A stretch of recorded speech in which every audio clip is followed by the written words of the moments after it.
이 시간 야고보서 16번째 시간으로 야고보서 5장 13절로 18절까지의 말씀을 전하겠습니다. 지난 시간 말씀들을 통해 야고보는 성도는 환난과 고난 속에서 어떻게 살아가야 하는가, 곧 마음을 굳건하게 하고 참고 인내할 것을 전했습니다.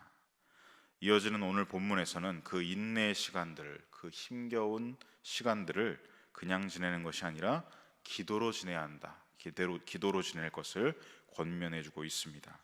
인내 시간을 살아가는 데 있어서 자기 자신의 힘으로 그냥 버티는 것이 아니라 의지할 그분 하나님께 나아가 기도하라라는 말씀을 전하고 있는 것이지요. 야고보는 오늘 본문에서 당시 성도들이 겪고 있었던 그 고난의 상황들, 특별히 세 가지 상황에 대해서 전해주고 있습니다. 첫 번째는 어떤 상황이냐? 고난에 처했을 때, 두 번째는 즐거움 가운데 있을 때, 세 번째는 병들었을 때, 이 세 가지 상황에 대해서 하나님 앞에 기도로 나아갈 것을 이야기하죠. 여러분, 이 세 가지는 사실 2000년 전에 있던 성도들뿐만 아니라 오늘날 우리 모든 성도들도, 그리고 모든 사람들이 사실 인생 가운데서 겪고 있는 세 가지이기도 합니다. 고난, 즐거움, 병듦.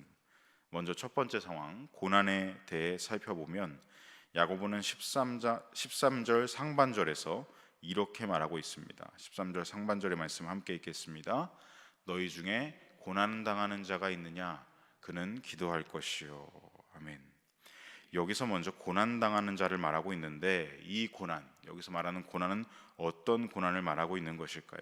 이것을 알기 위해서는 헬라어 원어의 의미를 알아야 합니다. 이 고난당하다로 번역된 헬라어 원어는 카코파데오라는 단어입니다. 이 단어는 카코스라는 단어와 파도스라는 단어가 합쳐져서 만들어진 합성어입니다. 먼저 카코스라는 단어는 나쁜, 악한, 유해한, 위험한이라는 뜻을 가지고 있고, 파도스라는 단어는 순한, 고난이라는 뜻을 가지고 있습니다. 그러므로 이 카코스와 파도스가 합쳐져서 만들어진 이 카코파데오라는 단어의 뜻은 온갖 종류의 불행한 일들, 모든 나쁜 일들, 위험하고 유해한 일들을 당하고 있는 이라는 뜻을 가지고 있습니다. 그러므로 여기서 성도들이 당하는 고난은 무엇이겠습니까? 어떤 한 가지의 고난을 말하는 것이 아니라 모든 생활 속에서 우리가 당하고 있는 고난들, 즉 믿음을 지키면서 당하고 있는 고난일 수도 있고, 이유 없이 당하는 고난일 수도 있고, 또는 죄 때문에 오는 고난일 수도 있습니다. 즉 일반적으로 우리가 살아가면서 겪는 온갖 종류의 고난을 통칭하는 것이 바로 이 13절 상반절에 나오는 고난이라는 것입니다. 그런데 이런 고난들, 성도들이 이런 온갖 종류의 고난을 마주했을 때 어떻게 해야 하는가? 야고보는 그 해답으로 기도를 말하고 있습니다. 믿음이 없는 사람들은 고난을 겪을 때 불평을 말하고, 걱정을 말하고, 한숨을 쉬고, 분노로 욕을 말하지만, 믿음을 가진 성도는 고난을 겪을 때 기도로 하나님께 말해야 한다는 것이죠. 구약에서 보시면 다윗이 왕이 되기 전에는 누구에게 고난을 당했습니까? 사울에게 고난을 당했고, 왕이 된 후에도 고난을 당하는데 자기 친아들이었던 압살롬에게 고난을 당했습니다.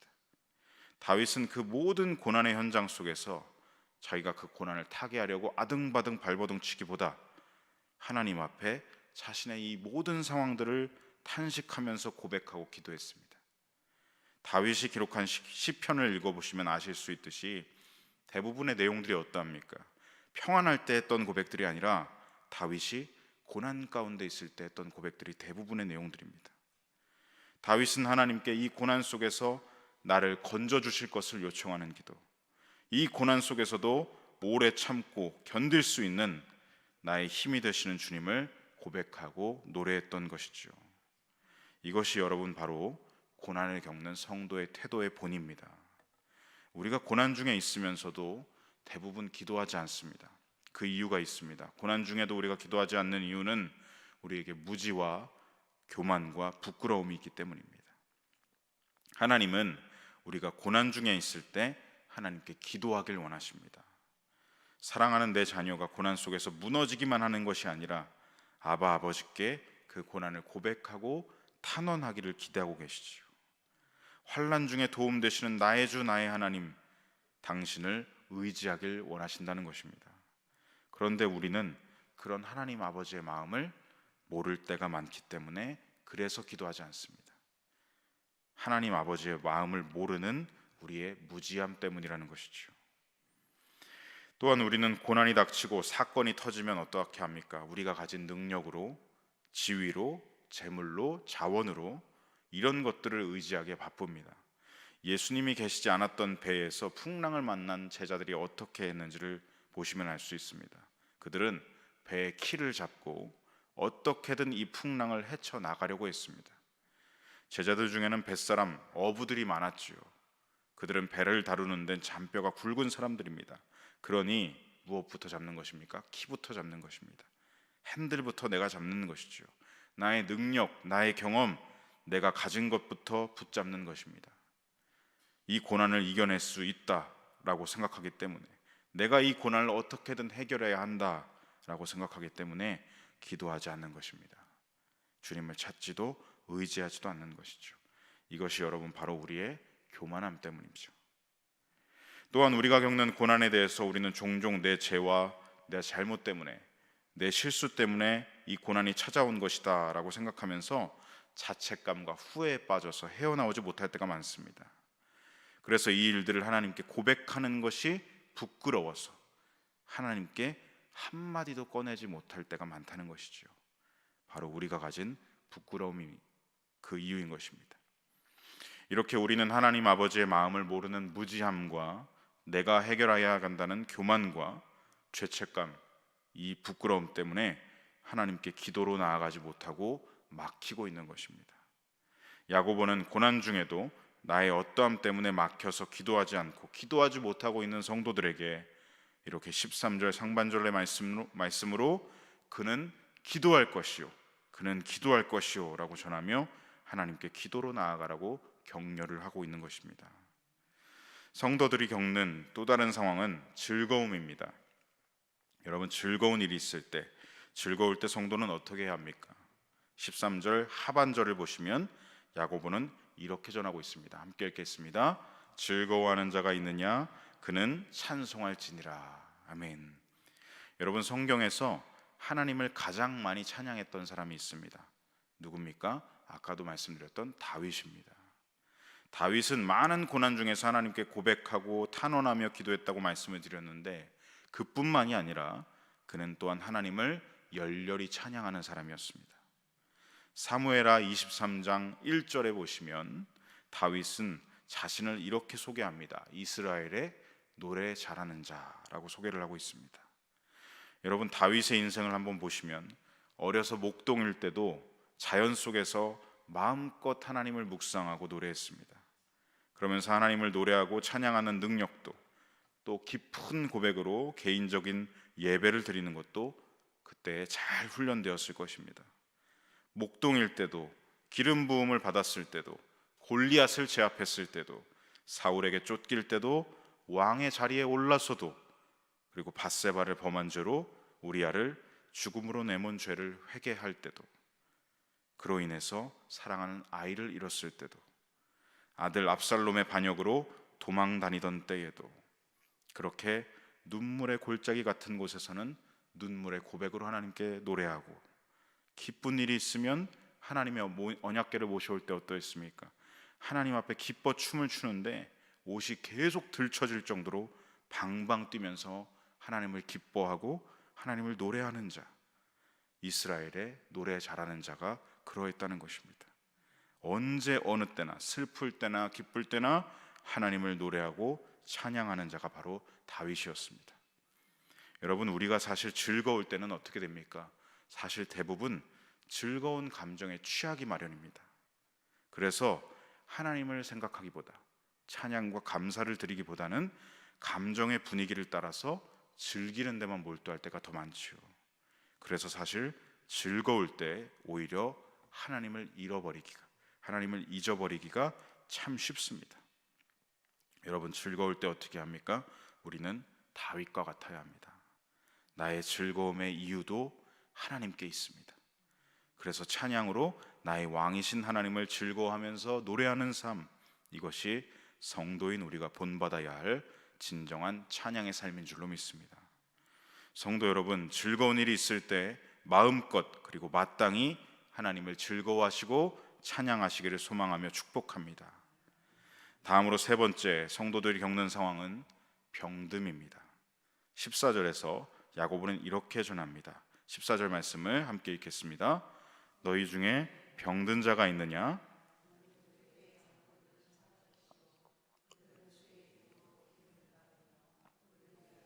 기도할지니라. 아멘. 여기서 병든으로 번역된 헬라어 원어의 뜻은 아스데네오라는 말인데, 그 뜻은 무엇이냐면 강하지 않다라는 뜻입니다. 이것이 무엇이냐면 육체적으로 일을 할 수 없을 만큼 약해진 상태를 말하는 것입니다. 병에 의해서 온몸이 지배당하고 있는 상태를 말하는 것이죠. 여러분, 질병은 어떻습니까? 사람을 고통 속으로 몰아넣고 육체적으로나 정신적으로나 쇠약해지게 만듭니다. 몸과 마음에 다 탈진이 오고 점점 그 고질병의 지배를 받아서 일어나기 힘든, 사람을 그냥 주저앉히는 것이죠. 이렇게 본문에서 말하는 병든 자는 질병에 시달려서 지쳐서 몸도 마음도 주저앉은 사람, 그러니까 장기적으로 아파서 병을 이겨내지도 못하고 털고 일어나지도 못하는 그런 힘든 사람들을 이야기하는 것입니다.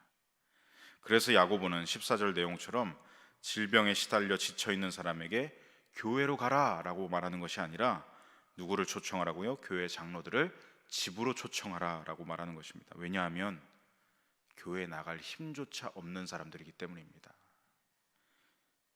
그래서 와달라고 신방을 요청하라는 것이지요. 여기서 말하는 장로들은 단순히 교회의 연장자들이라는 의미를 넘어서서 말씀을 가르치고 성도를 돌보는 사람들, 주님의 양떼인 성도를 목양하는 목자들을 말하는 것입니다. 마치 목자이신 예수님이 병든 자가 있으면 어떻게 하셨습니까? 가서 일으켜 주시고 불쌍히 여기시고 회복시켜 주셨던 것처럼, 많은 병자들도 어떠했습니까? 믿음을 가지고 예수님께 나아가면 내가 반드시 나을 것이다, 그 믿음을 구하고 청했던 것처럼, 질병으로 아파하는 성도는 그런 마음으로 목자들을 초청하고, 목자들은 그 예수님의 마음을 가지고 가서 주님의 마음으로 그들을 기도해 주라는 것입니다. 14절 하반절과 같이 그들은 주의 이름으로 기름을 바르며 그를 위하여 기도할지니라. 그를 위하여 기도하라.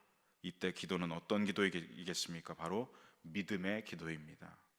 15절 상반절 말씀, 믿음의 기도는 병든 자를 구원하리니 주께서 그를 일으키시리라. 아멘. 여러분, 몸도 마음도 지쳐서 녹초가 된 성도에게 필요한 것은 바로 믿음의 기도입니다. 어떤 믿음입니까? 주님께 나아가면 내가 반드시 일어날 것이다. 주님이 나를 반드시 일으켜 주실 것이다. 예수님이 나를 만져주시면, 나에게 안수해 주시면 내가 나을 것이다. 성도들도 목자들도 함께 간절한 이 믿음으로 주님의 이름을 부르짖으며 기도하라는 것입니다. 이렇게 서로의 아픔과 질병을 마음에 품고 사랑으로 간절한 믿음으로 예수님의 이름으로 기도할 때, 기도하는 사람이 일으키는 것이 아니라 주님이 친히 일으켜 주실 것입니다. 야고보는 이렇게 고난, 즐거움, 병듦, 성도가 겪고 있는 세 가지 상황에 대해 믿음의 기도로 나아갈 것을 권하면서 그 마지막 메시지, 결론의 메시지를 17절, 18절에서 전하고 있습니다. 엘리야를 그 예로 들며 전하고 있습니다. 16절에서 먼저 보시면 의인의 간구는 역사하는 힘이 큼이니라, 이 말을 뒷받침하는 예로 엘리야를 말하고 있습니다. 17절로 18절 말씀을 우리 함께 읽겠습니다. 엘리야는 우리와 성정이 같은 사람이로되 그가 비가 오지 않기를 간절히 기도한즉 3년 6개월 동안 땅에 비가 오지 아니하고 다시 기도하니 하늘이 비를 주고 땅이 열매를 맺었느니라. 아멘. 야고보가 왜 마지막 결론을 엘리야로 예를 들면서 전하고 있을까요? 누구나 다 생각하기를 엘리야는 구약에서 가장 능력 있는 사람이라고 생각하게 됩니다. 영적인 파워가 강한 사람이다 라고 생각을 하게 되죠. 여러분, 그래서 엘리야를 예로 든 것일까요? 아닙니다. 야고보가 17절에 처음에서 이렇게 말합니다. 엘리야는 우리와 성정이 같은 사람이다. 우리와 다를 게 없다. 우리와 같은 본성을 가지고 있는 똑같은 사람이다. 전혀 우리와 이질감이 없는 사람이다라는 것이죠. 엘리야도 우리와 동일하게 인생에서 무엇을 겪었습니까? 그도 역시 고난을 겪었고 즐거움을 겪었고 병들었던 사람입니다. 우리는 엘리야를 그저 바알 선지자 850명 대 1로 붙은 영적 싸움에서 당당하게 승리한 능력의 사람으로만 기억되고 있습니다. 사실 여러분, 그 능력은 엘리야 자신의 능력이 아니라 하나님의 능력이었고 하나님이 이기신 것이지요. 엘리야는 그저 하나님이 주신 승리를 맛본 사람입니다. 하나님의 선하심을 맛보아 알게 된 사람입니다. 그는 그 승리로 영적인 즐거움의 때를 누릴 수 있었습니다. 하지만 그 즐거움도 잠시 곧바로 또한 무엇을 겪었습니까? 고난과 낙심과 침체와 아픔과 괴로움을 겪었습니다. 바알 선지자들이 다 그렇게 죽임을 당하니까 이세벨이 노발대발 화가 났습니다. 그리고 어떻게 얘기하죠? 내가 저 엘리야를 반드시 나의 죽은 저 바알 선지자들과 똑같이 만들어줄 거다. 무슨 말입니까? 나라의 모든 걸 다 동원해서 엘리야를 반드시 비참하게 죽여버릴 것이다. 살해 위협을 한 것이죠. 엘리야는 그것이 두려워서 몸을 피해 숨고 도망치고 그러다 지쳐서 녹초가 되고 말았습니다. 너무 괴롭고 지쳐서 그는 로뎀나무 아래에 가서 하나님께 이렇게 말합니다. 하나님, 그냥 여기서 내 생명을 거두어가 주십시오. 그냥 내가 여기서 죽기를 원합니다. 주저앉아버린 사람, 그렇게 삶의 나락까지 떨어졌던 사람이 바로 엘리야입니다. 그렇게 몸도 마음도 병들어서 녹초가 되어 주저앉아 있을 때 하나님이 어떻게 하십니까? 그에게 천사를 보내셔서 그를 어루만져 주시고 그에게 음식을 차려주시고 다시 힘을 얻고 회복시켜 주시죠. 여러분 어떻습니까? 엘리야는 정말로 우리와 다를 게 없습니다. 그도 우리와 성정이 같은 사람이었습니다. 그런데 그런 연약한 한 사람에 불과한 엘리야도 믿음으로 기도했다는 것이지요. 그가 비가 오지 않기를 간절히 기도한즉 3년 6개월 동안 땅에 비가 오지 아니하고 다시 기도하니 하늘이 비를 주고 땅이 열매를 맺었느니라. 비를 내리게 할 능력이 우상 바알에게는 없지만 살아계신 나의 하나님께는 능력이 있다. 그것을 믿음으로 그는 간절히 믿음의 기도를 드렸습니다. 그 기도가 여러분 16절에서 말하고 있는 의인의 간구입니다. 하나님께서 하나님을 향한 그 간절한 믿음을 드리는 자, 하나님의 능력만 붙잡는 믿음을, 그것을 우리의 의로 여기신다는 것이죠. 사람은 누구나 다 같은 성정을 가지고 있습니다. 갈등하고 회의감에 빠지고 지치고 사실 죽고 싶다는 말을 수도 없이 내뱉고 의욕도 사라지고 열정은 꺼져가고, 정말 아무리 봐도 우리 편에서 의라고는 찾아볼 수가 없는데, 그렇게 연약한 존재가 우리인데 그 가운데서 우리가 하나님을 바라볼 때, 믿음을 드릴 때 하나님이 그것을 우리의 의로 여기신다는 것이죠. 모두가 세상을 쫓을 때 세상을 등지고 살아계신 하나님만 바라보고 기도하는 것, 그 기도를 의로 여기시고 그 간구를 들으시고 역사하신다는 것입니다. 사랑하는 성도 여러분, 하나님께서 오늘도 이러한 믿음의 기도를 찾고 계십니다. 하나님 한 분만을 향한 찾는 간절한 의인의 간구를 찾고 계시다는 것입니다.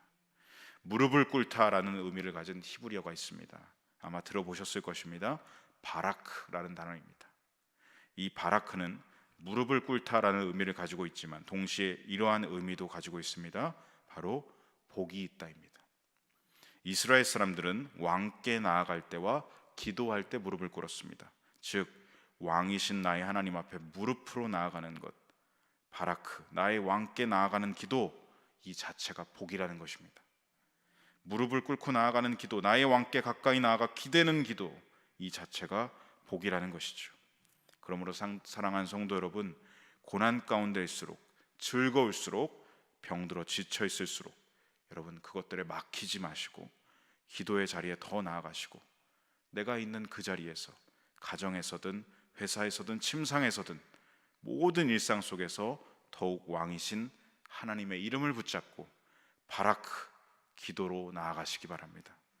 병마로 주저앉아가는 영혼을 위해서 우리 바라크 주님을 붙잡는 기도로 중보해 주시기 바랍니다. 무릎 꿇으면, 주님을 붙잡으면 주님은 우리에게 능력으로 복으로 역사하실 것입니다. 그것이 우리에게 주신 진정한 바라크, 성도에게 주신 특권이요 복인 줄로 믿습니다.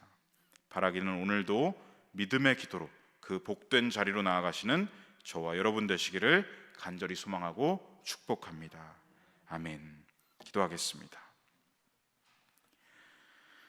우리 가운데서 역사하시는 능력대로 우리가 구하거나 생각하는 모든 것에 더 넘치도록 능히 하실 하나님, 우리의 능력의 왕이신 하나님 앞에 오늘도 바라크로 나아갑니다. 주님, 고난 가운데서는 불평과 걱정과 분노에 매일 때가 많고, 즐거움 속에서는 감정과 분위기에 휩싸일 때가 많고, 병듦 속에서는 지치고 쓰러지고 일어나지 못하고 있는 연약한 성정을 가진 저희들입니다. 그러나 주님, 오늘 우리에게 말씀하심과 같이 연약함 속에서도 주님의 이름만 붙잡고 주님의 능력을 붙잡고 살아가길 원합니다. 그 믿음을 물리치지 않으시고 의롭다 여기시며 의인의 간구로 들어주시고 받으시는 우리 가운데 능력으로 역사하시는 하나님을 찬양합니다. 우리의 기도와 간구를 들어주시고 생명과 회복으로 오늘도 우리를 일으켜 주시옵소서. 믿음의 기도는 병든 자를 구원하리니 주께서 그를 일으키시리라. 이 말씀을 붙잡고 장기간 병마에 지쳐있는 환우들을 위하여 기도합니다. 주님, 오랜 병중으로 인해 지친 영혼들이 있습니다. 주여, 그들을 찾아가 주셔서 어루만져 주시옵소서. 지치고 상한 엘리야를 만지시고 일으키신 하나님, 우리 환우들의 상한 심령과 몸 또한 어루만져 주시고 치유하여 주시고 힘을 주시고 일으켜 주시옵소서. 주께서 일으키실 것을 믿음으로 고백드리며 우리 구주 예수님의 이름으로 함께 간구하며 기도드립니다. 아멘.